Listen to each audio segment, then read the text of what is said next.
जय श्री कृष्ण। भगवान के पास सीधे और तुरंत ही पहुंचने में कोई कठिनाई नहीं होती, लेकिन जो लोग आध्यात्मिक साक्षात्कार के लिए निराकार विधि का अनुसरण करते हैं उनके लिए यह मार्ग कठिन है। उन्हें उपनिषदों जैसे वैदिक साहित्य के माध्यम से अव्यक्त स्वरूप को समझना होता है। उन्हें भाषा सीखनी होती है, इंद्रियातीत अनुभूति को समझना होता है और समस्त विधियों का ज्ञान रखना होता है। यह सब एक सामान्य व्यक्ति के लिए सुगम नहीं होता। कृष्ण भावनामृत में भक्ति रत मनुष्य, यह सब एक सामान्य व्यक्ति के लिए सुगम नहीं होता। अब समझिएगा, मात्र गुरु के पथ प्रदर्शन द्वारा, मात्र अर्चा विग्रह के नियमित नमस्कार द्वारा, मात्र भगवान की महिमा के श्रवण द्वारा तथा मात्र भगवान पर चढ़ाए गए उच्चिष्ट भोजन को खाने से भगवान को सरलता से समझ लेता है। इसमें तनिक भी संदेह नहीं है कि निर्विशेषवादी व्यक्ति ही कष्टकारक पथ को ग्रहण करते हैं, जिसमें अंततः परम सत्य का साक्षात्कार संदिग्ध बना रहता है। किंतु सगुणवादी बिना किसी संकट, कष्ट या कठिनाई के भगवान के पास सीधे पहुंच जाते हैं। ऐसा ही संदर्भ श्रीमद् भागवत गीता में पाया जाता है। अब यह कहा गया है कि अंततः भगवान की शरण में ही जाना है, तो यदि कोई भी ब्रह्म क्या है और क्या नहीं, इसी को समझने का कष्ट आजीवन उठाता रहता है, तो इसका परिणाम अंततः कष्टकारक होता है। अतएव यहाँ पर यह उपदेश दिया गया है कि आत्म साक्षात्कार के इस कष्टप्रद मार्ग को ग्रहण नहीं करना चाहिए, क्योंकि अंतिम फल अनिश्चित रहता है। बहुत गहरी बात है।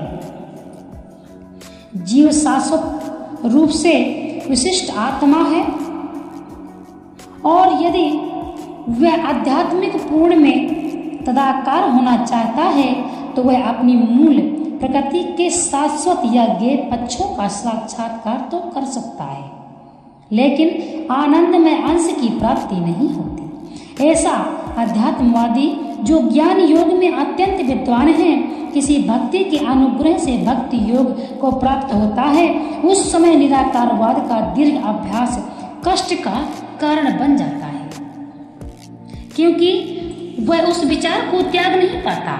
अतएव देहधारी जीव अभ्यास के समय या साक्षात्कार के समय अव्यक्त की प्राप्ति में सदैव कठिनाई में पड़ जाता है। प्रत्येक जीव अंशतः स्वतंत्र है और उसे यह अच्छी तरह समझ लेना चाहिए कि यह अव्यक्त अनुभूति उसके आध्यात्मिक आनंदमय आत्म की प्रकृति के विरुद्ध है। मनुष्य को चाहिए कि इस विधि को अपनाए। प्रत्येक जीव के लिए कृष्ण चेतना की विधि श्रेष्ठ मार्ग है, जिसमें भक्ति में पूरी तरह व्यस्त रहना होता है। यदि कोई भक्ति की अपेक्षा करना चाहता है तो नास्तिक होने का संकट रहता है। अतएव अव्यक्त विषय एकाग्रता की विधि को जो इंद्रियों की पहुंच से परे है, जैसा कि इस श्लोक में हमने पहले बतलाया है, जो अपने सारे कार्यों को मुझ में अर्पित करके तथा अविचलित भाव से मेरी भक्ति करते हुए मेरी पूजा करते हैं और जो अपने चित्तों को मुझ पर स्थिर करके निरंतर मेरा ध्यान करते हैं, उनके लिए यह हे पार्थ, मैं जन्म मृत्यु के सागर से शीघ्र उद्धार करने वाला हूँ। यहाँ यह स्पष्ट कहा गया है कि भक्तजन अत्यंत भाग्यशाली है कि भगवान उनका इस भाव सागर से तुरंत ही उद्धार कर देते हैं। शुद्ध भक्ति करने पर मनुष्य को इसकी अनुभूति होने लगती है कि ईश्वर महान और आप जीवात्मा उनके अधीन है। उसका कर्तव्य है कि भगवान की सेवा करे और यदि वह ऐसा नहीं करता तो उसे माया की सेवा करनी होगी, क्योंकि वह तो भौतिक संसार में ही लिप्त है। जैसा पहले कहा जा चुका है कि केवल भक्ति से परमेश्वर को जाना जा सकता है। अतएव मनुष्य को चाहिए कि पूर्ण रूप से भक्त बने। भगवान को प्राप्त करने के लिए वह अपने मन को कृष्ण में पूर्णतः एकाग्र करे। यह कृष्ण के लिए ही कर्म करे, चाहे जो भी कर्म करे, लेकिन वह कर्म केवल कृष्ण के लिए होना चाहिए। भक्ति का यही आदर्श है। भक्ति भगवान को प्रसन्न करने के अतिरिक्त और कुछ भी नहीं चाहता। उसके जीवन का उद्देश्य कृष्ण को प्रसन्न करना होता है। और कृष्ण की तुष्टि के लिए वह सब कुछ उत्सर्ग कर सकता है। जिस प्रकार अर्जुन ने कुरुक्षेत्र में युद्ध किया था, यह विधि अत्यंत सरल है। मनुष्य अपने कार्य में लगा रहकर कृष्ण का महामंत्र का कीर्तन कर सकता है। ऐसे दिव्य कीर्तन से भक्त भगवान के प्रति आकृष्ट हो जाता है। यहाँ पर भगवान वचन देते हैं कि वे ऐसे शुद्ध भक्त का तुरंत ही भवसागर से उद्धार कर देंगे जो योगाभ्यास में बढ़े चढ़े हैं। वे योग द्वारा अपनी आत्मा को इच्छा अनुसार किसी भी लोक में जा सकते हैं और अन्य लोग इस अवसर को विभिन्न प्रकार से उपयोग में लाते हैं। लेकिन जहाँ तक भक्त का संबंध है, उसके लिए यहाँ यह स्पष्ट किया गया है कि स्वयं भगवान ही उसे ले जाते हैं। भक्त को वैकुंठ में जाने से पूर्व अनुभवी बनने की प्रतीक्षा नहीं करनी पड़ती। वाराह पुराण में भी यह बताया गया है कि वैकुंठ लोक में आत्मा को ले जाने के लिए भक्त को अष्टांग योग साधने की आवश्यकता नहीं। इसका भार भगवान स्वयं अपने ऊपर लेते हैं।